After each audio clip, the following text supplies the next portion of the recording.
So good morning guys. So namo karon sa Mahayag Talasayan sa Miss Oriental.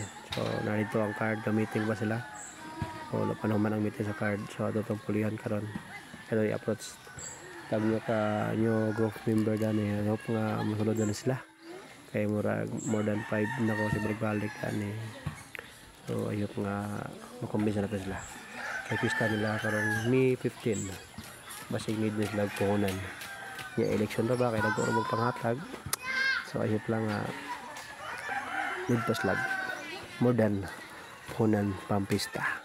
So mga to guys, update ko din sa Mahayag. So okay mga lugar, safety raman.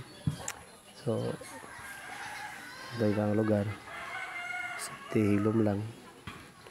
Naghan po mga balay na rin kapilited doon ng area. So muna siya pabukod na ito, wala na yung mga balay sanahan.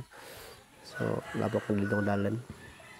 Yung medyo lain na panahon, wala na ganina buntag kasi mga di na mulan ka doon. Kaya para makaulit balik sa lungsod ang di mabasa. So na yung bata kadula guys.